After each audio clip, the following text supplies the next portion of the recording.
Merci Seigneur, je te rends grâce, je bénis ton nom. Je remets cette étude biblique entre tes mains.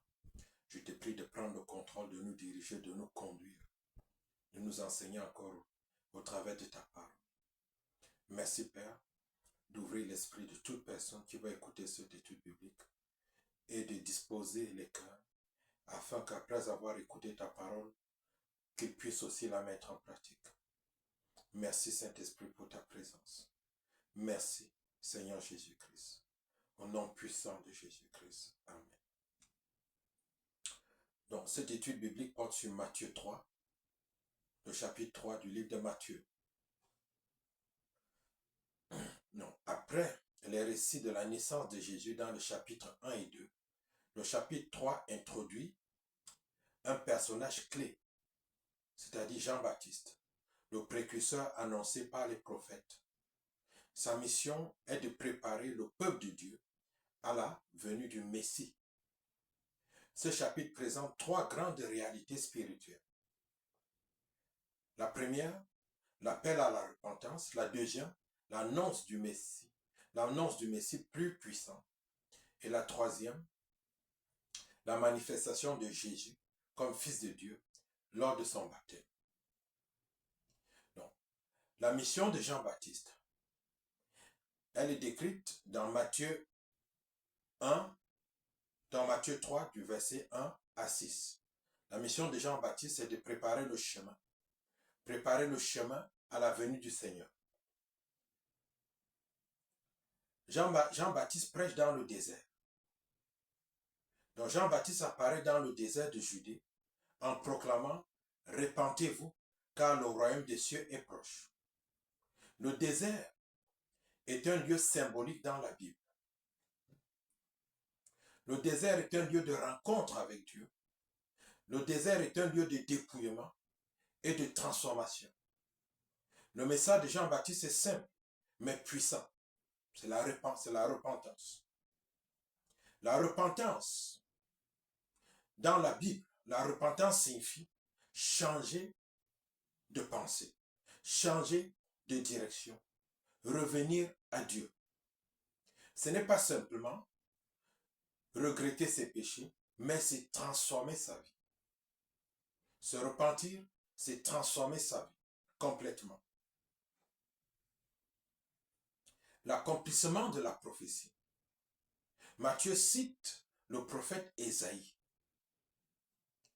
qui dit précisément dans Ésaïe 40, verset 3, « C'est la voix de celui qui crie dans le désert. Préparez le chemin du Seigneur, aplanissez ses sentiers. » Donc, cette prophétie parle de Jean-Baptiste.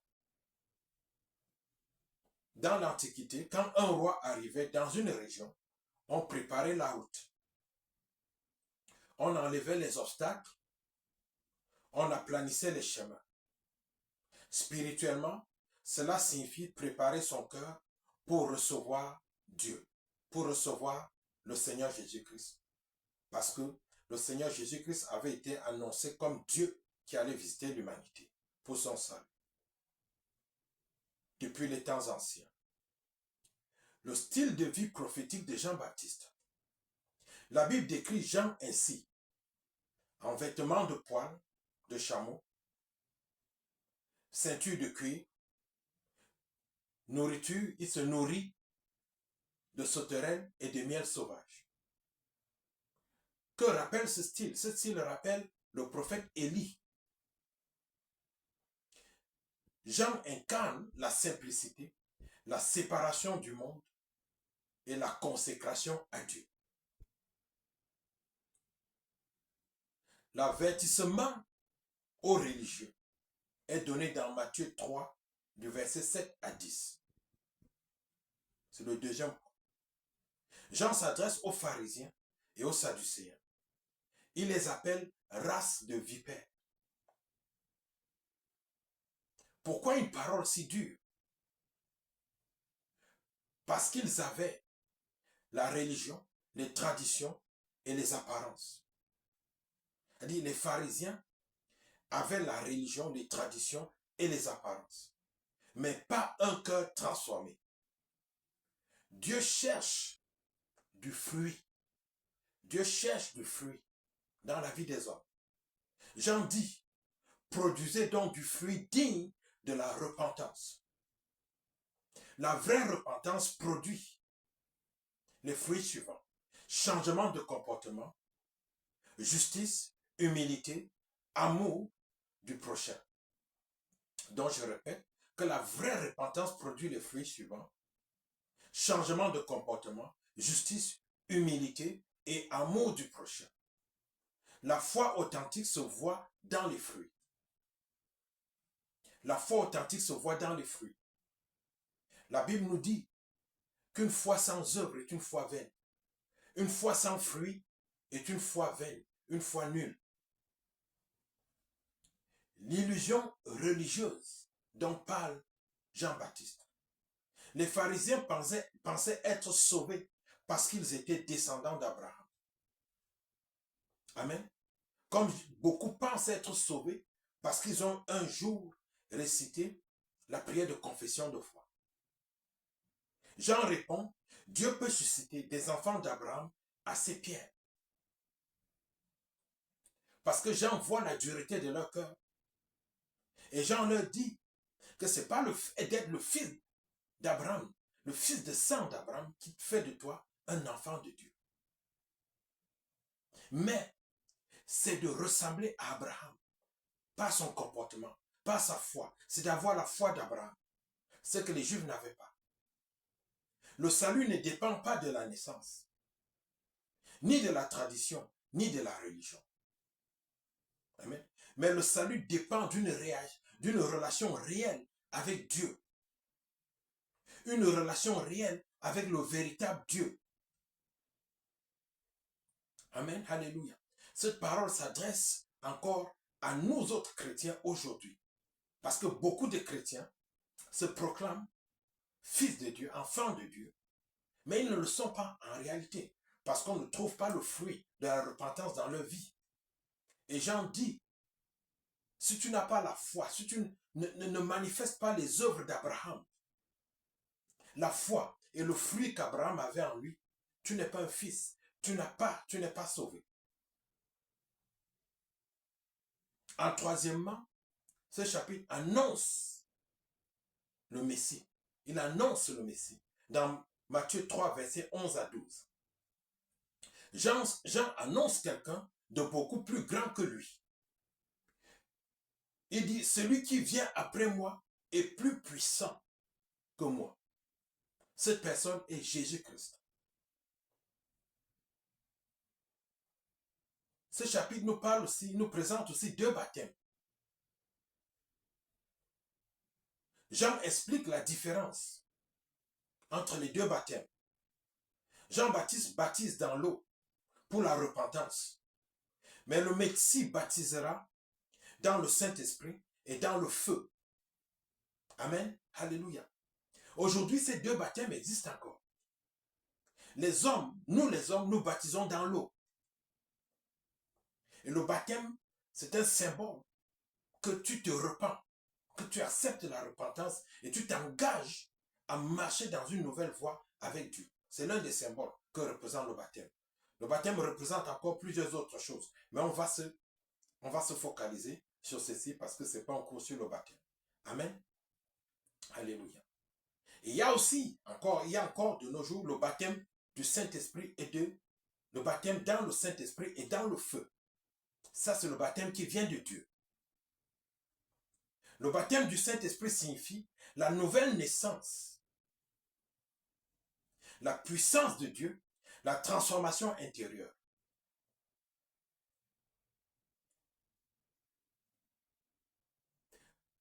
Le jugement et la purification. Jean utilise l'image de l'agriculture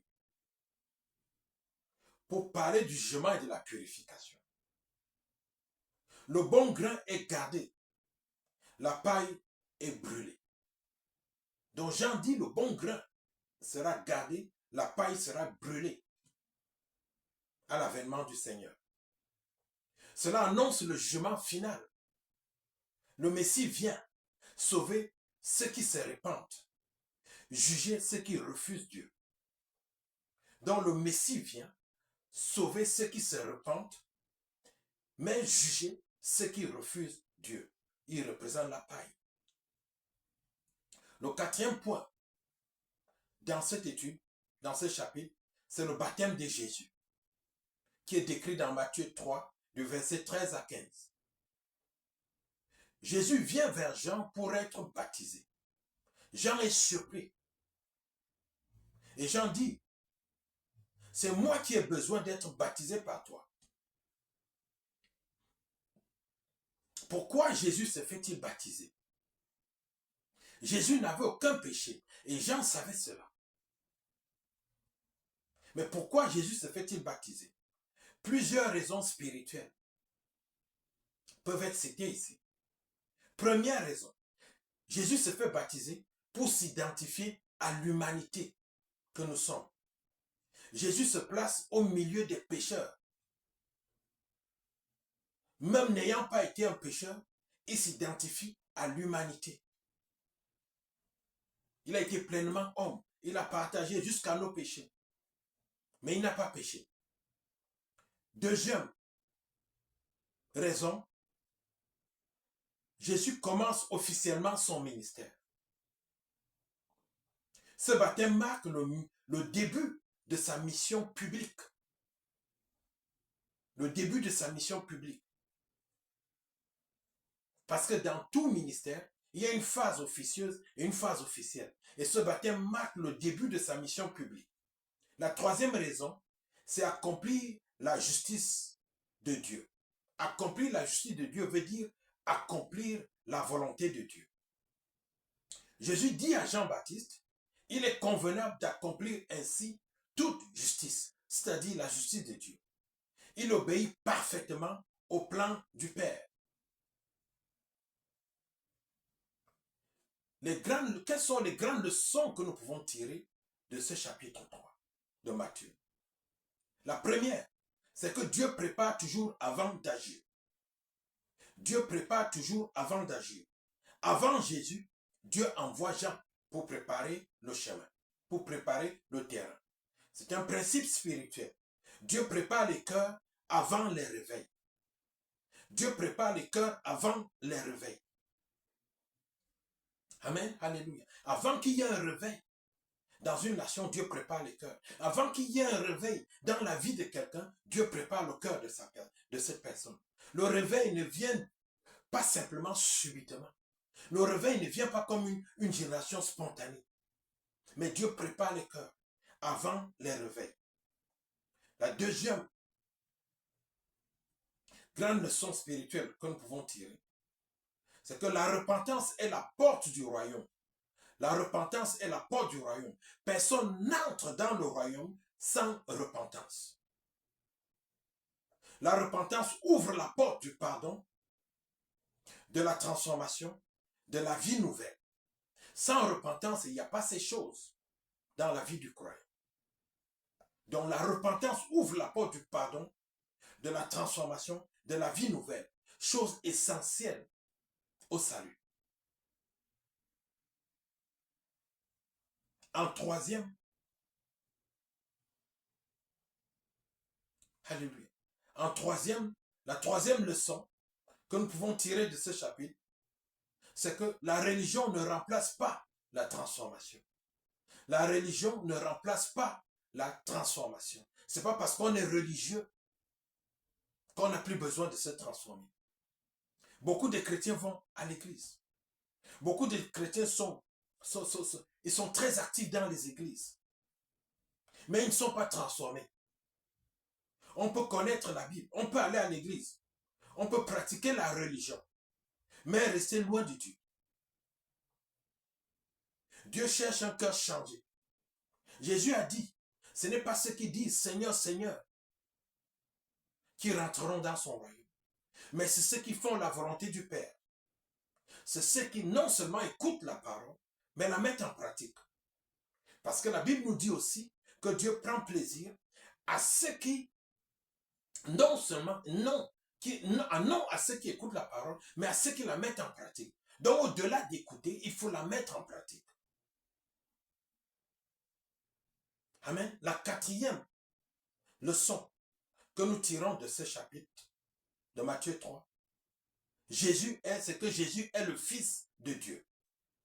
Le baptême révèle publiquement l'identité divine de Jésus. Il est le Messie, le Fils bien-aimé, le Sauveur du monde.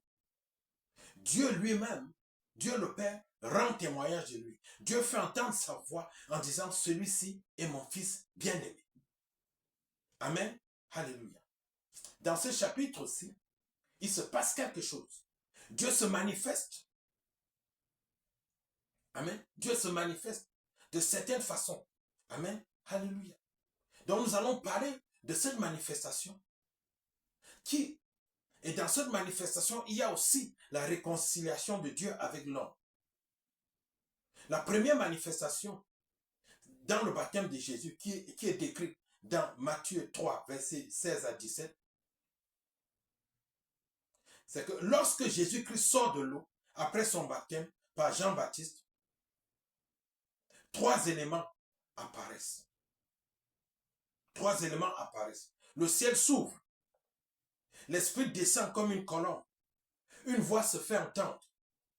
Dans cette perspective théologique, ces manifestations se représentent par 3.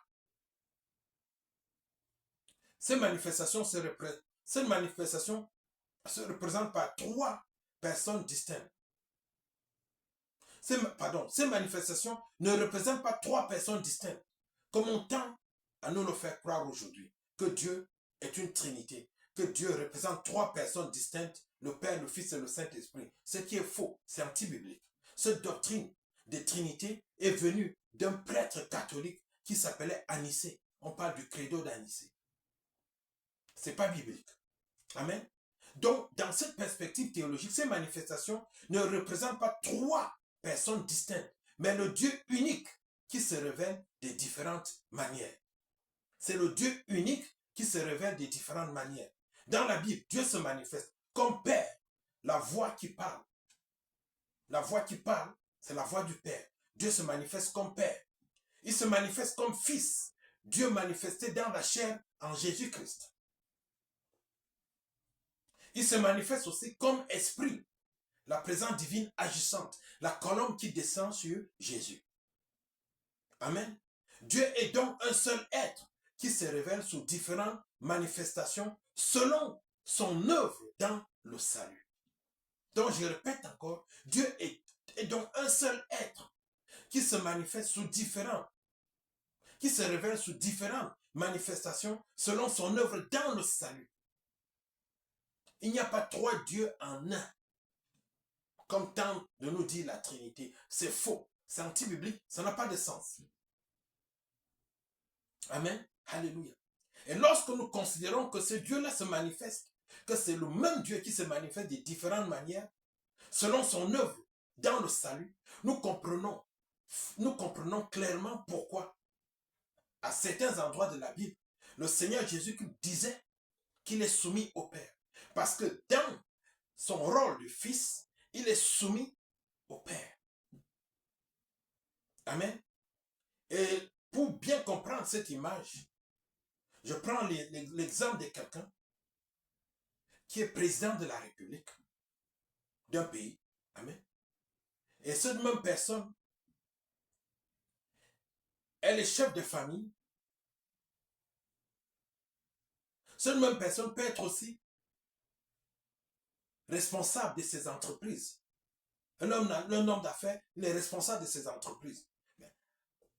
Le chef de famille et le responsable des entreprises sont soumis au président de la République. Mais c'est la même personne. C'est-à-dire, quand cette personne rentre dans son fauteuil de président de la République, les décisions que cette personne prend en tant que chef de famille, si ça touche les familles, le chef de famille lui-même doit respecter les décisions qu'il a prises en tant que président de la République. Ça veut dire que le président de la République est c'est-à-dire dans la fonction, dans sa position de président, il est supérieur à lui-même dans sa fonction de chef de famille. Ceci nous aide à comprendre un peu. Amen. Donc Jésus et le Père ne sont qu'une seule et même personne, un seul et même Dieu, mais dans des rôles différents. Cette compréhension s'appuie sur l'affirmation fondamentale du monothéisme biblique. L'Éternel, notre Dieu, est le seul éternel. Deutéronome 6, verset 4. L'Éternel, notre Dieu, est le seul éternel. Amen. Alléluia. La colombe symbolise la réconciliation entre Dieu et l'homme. La colombe qu'on voit redescendre sur Jésus, elle symbolise la réconciliation entre Dieu et l'homme. L'Esprit descend comme une colombe, a une signification profonde. Donc l'Esprit descendant comme une colombe a une signification profonde. La colombe rappelle plusieurs images bibliques importantes. Dans le déluge, on nous parle d'une colombe. Dans l'histoire de Noé, une colombe annonce que la terre est rétablie après le jugement, dans Genèse 8. Elle devient ainsi un signe de paix et de restauration. Donc la colombe devient signe de paix et de restauration.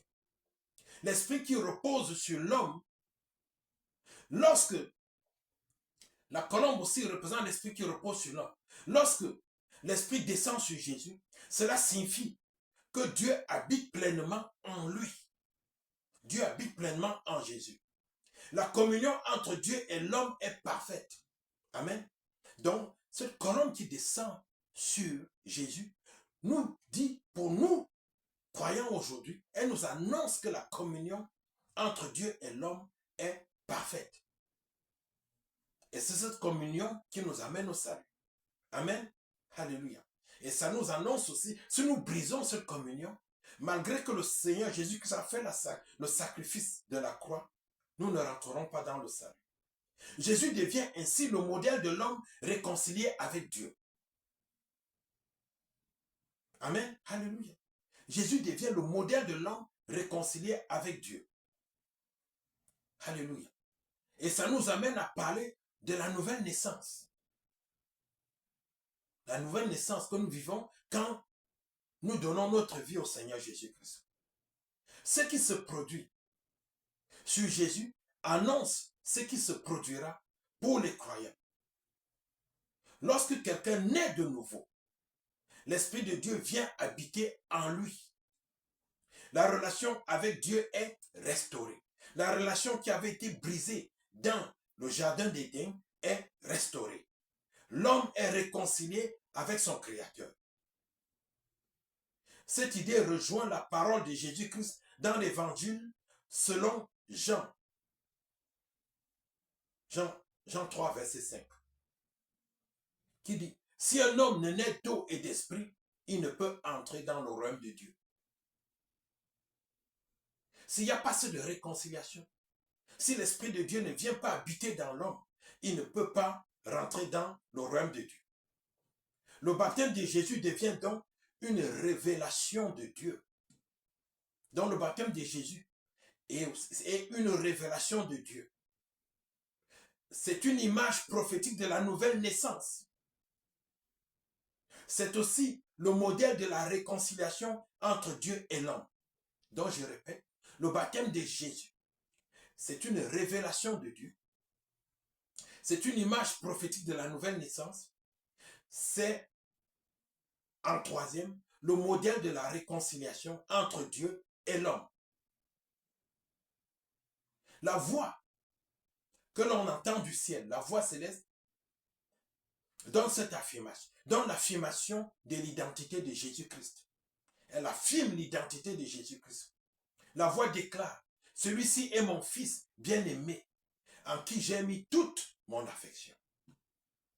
Dans cette perspective, cela signifie que Dieu confirme publiquement que Jésus est la manifestation de Dieu parmi les hommes. Jésus est la manifestation de Dieu parmi les hommes. L'évangile selon Jean-Baptiste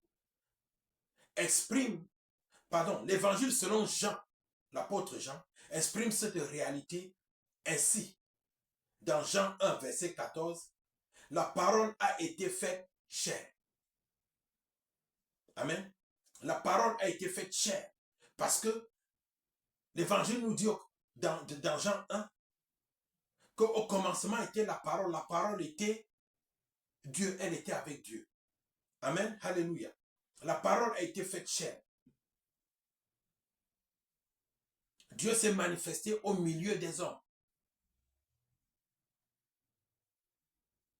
Dieu s'est révélé dans la personne de Jésus afin de réconcilier l'humanité avec lui. Le sens, quel sens spirituel pour le croyant? Le baptême de Jésus enseigne plusieurs vérités. La première, Dieu veut habiter avec l'homme. Depuis la chute, l'humanité est séparée de Dieu. En Jésus, cette communion est restaurée. La deuxième, Jésus est le modèle de la nouvelle humanité.